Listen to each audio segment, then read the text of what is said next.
Muito boa tarde, eu sou o Lucas Barroso e hoje nós iremos dialogar sobre os reflexos do Covid-19 no direito do trabalho. Inicialmente gostaria de agradecer ao desembargador Fernando Lopes, diretor da Escola Judiciária do Piauí, senhor Plauto Cardoso, agradeço imenso pelo convite. Gostaria de cumprimentar os magistrados e servidores estaduais pela presença e muito obrigado. Pois bem, nossa exposição de hoje, ela irá centrar, né, nas medidas trabalhistas que foram adotadas para fazer frente, né, aos impactos do Covid-19. Essas medidas, elas fazem parte de um conjunto mais amplo de medidas que tem por finalidade tentar encontrar um equilíbrio muito difícil para satisfazer três interesses fundamentais. O primeiro deles é superar a crise sanitária. O primeiro, então, é tentar vencer, né, essa crise de saúde provocada pelo Covid-19. O segundo interesse diz respeito a atender às demandas da classe trabalhadora. Então, se tem uma categoria que foi afetada pelo Covid-19, foi a classe trabalhadora, né? Está vivendo uma incerteza quanto à manutenção do emprego, teve grande parte, né, experimentou aí uma redução da sua renda, então foi necessário, né, algumas medidas aí para tentar amenizar esses efeitos. E por fim, né, um terceiro objetivo, e não menos importante, é a tentativa de evitar um colapso no sistema produtivo. A economia, que não só no Brasil, mas no mundo, né, está experimentando uma crise aí sem precedentes, e um dos interesses a serem considerados, né, nessas medidas que impactam a área trabalhista é justamente os interesses também dos empregadores, né?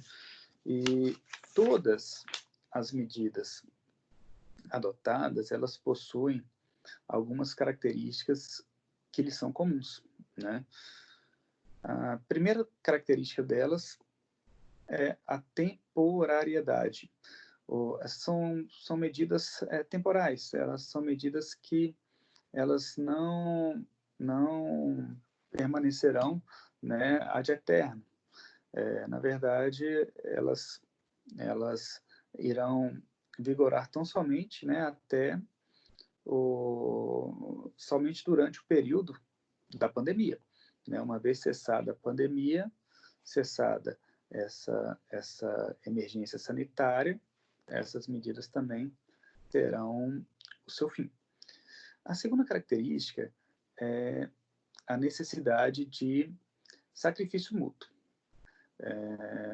Grande parte das medidas elas irão implicar sacrifícios ao empregado e sacrifícios também ao empregador.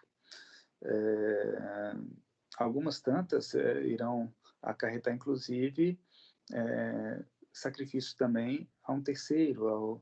O governo também terá que fazer alguns sacrifícios para amenizar a diminuição da renda sofrida tanto por empregados, né, vinculados aí cujo vínculo está regido pela CLT, como para trabalhadores informais, autônomos e microempreendedores individuais. E, por fim, né, são medidas de caráter extremamente dinâmico, né, à medida em que a chegada do vírus foi se desenvolvendo aqui no Brasil, as medidas trabalhistas também, as medidas de repercussão trabalhista também foram se implementando, né? E nessa de implementação das medidas trabalhistas, nós podemos destacar aqui 3 momentos distintos, né? Nós vamos ter um primeiro momento em que o vírus ainda não chegou, então é feito uma produção bem incipiente de normas, né? Um segundo momento em que nós teríamos normas de combate direto, né, aos efeitos do coronavírus. Entendam, essas normas, elas visam combater os efeitos do coronavírus e não o coronavírus propriamente dito, né? Claro que isso aí já ultrapassa aí as medidas, né, trabalhistas. E nós teremos um terceiro momento que, após a tutela dos interesses dos empregados, né, serão tutelados interesses de outra classe de trabalhadores, que são os trabalhadores autônomos, informais e os microempreendedores individuais. Então, o primeiro momento, ele se inicia em fevereiro, no início de fevereiro, e se estende até 17 de março, 17 de março, que é a data do primeiro óbito confirmado pelo Ministério da Saúde em decorrência do Covid-19. Em fevereiro, então, nós tivemos, né, pouquíssimas medidas, pouquíssima produção normativa voltada a combater o Covid-19, né, ao menos na área trabalhista.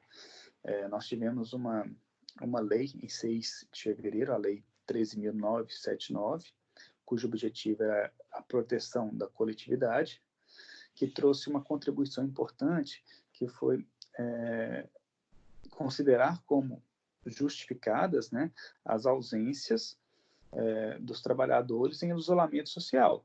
Então, sendo necessário o isolamento social, aquele período de ausência não é reputado como falta, mas sim como uma ausência justificada. Então, nisso, para o empregado, foi uma proteção de relevância. Fevereiro até março, até meados de março, norma significativa foi tão somente essa lei 13.979. E aí nós já migramos para o segundo momento. E nesse segundo momento, nós teremos, né, normas de enfrentamento das consequências do Covid-19. Bem, primeira morte, 17 de março, e parece até como uma negação, muitos não acreditando, né, na mortalidade desse vírus, mas com a primeira morte, muita coisa mudou, né? Diversos municípios passaram a adotar algumas medidas rígidas contra as aglomerações. Um desses exemplos é o município daqui de Belo Horizonte, que um dia após a primeira morte, foi publicado um decreto em que determinou o fechamento de diversos estabelecimentos que provocavam, né, uma grande aglomeração, como boates, bares, shopping centers, tiveram o alvará de funcionamento cassado, como, né, utilizando-se dessa medida para combater, né, o avanço do Covid-19. Né? Esse decreto assegurou, claro, o funcionamento de estabelecimentos em atividades dos serviços essenciais, então, farmácias, laboratórios, hospitais, supermercados, tiveram, né,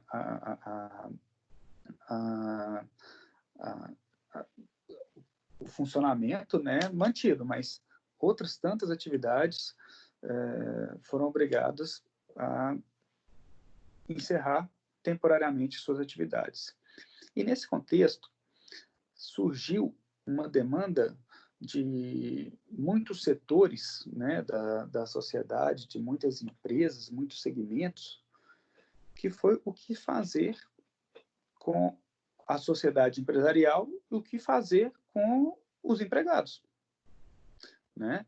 Um estabelecimento que tem a sua continuidade afetada do dia para a noite, como o direito do trabalho, tal como ele é, né, nessa situação ordinária, né, como que ele conseguiria reagir frente à situação? É claro que o direito do trabalho, assim como outros, né, todos os outros ramos do direito, não estão totalmente preparados para situações excepcionais, ainda mais uma situação que é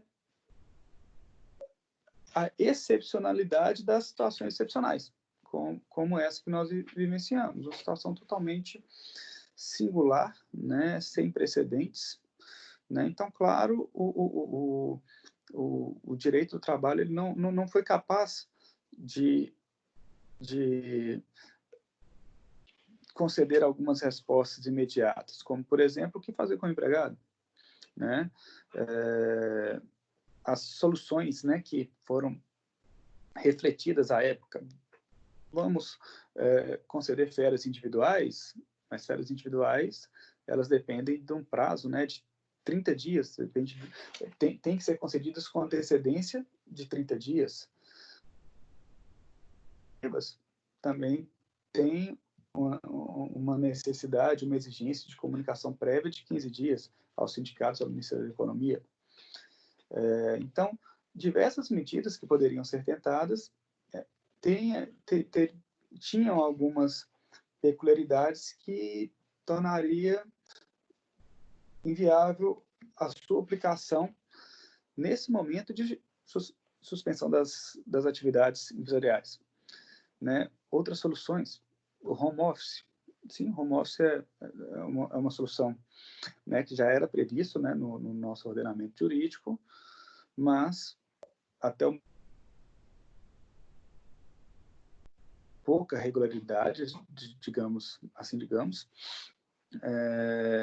mas também não seria aplicável para todas as situações, né? Tem situações que são manifestamente incompatíveis com home office. Para essas situações incompatíveis, um banco de horas, né, sendo que a legislação estabelece uma duração do banco de horas de 12 meses, quando esse banco de horas ele é firmado mediante negociação sindical, ou 6 meses, se for um banco de horas mediante acordo individual. Como compensar, às vezes, 15 dias, né, nesses próximos 6 meses ou 12 meses? O banco de horas seria adequado?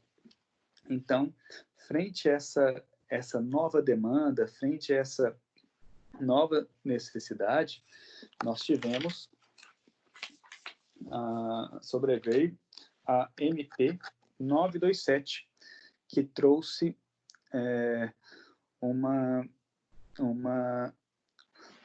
não seria uma releitura, seria novas disposições, ou melhor, adaptações a institutos jurídicos já previstos na CLT. Então, veja, a questão do teletrabalho já era permitido, mas antes dependia de um acordo bilateral, né, um acordo entre empregado e empregador. A partir da MP 927, basta a vontade unilateral do empregador. Nós tínhamos outras medidas que não estavam previstas na legislação, mas também não eram proibidas, como, por exemplo, a antecipação de férias, né? Empregado que ainda nem obteve, né, o período aquisitivo de férias, já poderia tirar, ou mesmo antecipação dos feriados. Então, o empregado ia ficar 10 dias em casa, né, sem trabalho, aí previu-se pela MP a possibilidade de compensação, trabalhar nos próximos feriados sem o pagamento, né, do adicional de horas extras. Além disso, alterou questões relacionadas às férias coletivas, dispensando o empregado da comunicação ao Ministério do Trabalho e aos sindicatos, e reduzindo de 15 dias para 48 horas, né, o início do gozo das férias. Possibilitou também o banco de horas ter uma duração mais estendida, né, em 18 meses. Então, foram medidas que já existiam, né, a grande maioria das medidas trazidas pela MP 927 já existiam, mas foram adaptadas, né, foram flexibilizadas para fazer frente a uma situação peculiar, né, no direito do trabalho frente a essa pandemia. E a MP 927 trouxe uma outra medida, que foi a suspensão do contrato de trabalho, mas essa outra medida nós iremos abordá-la no bloco número 2. Muito obrigado.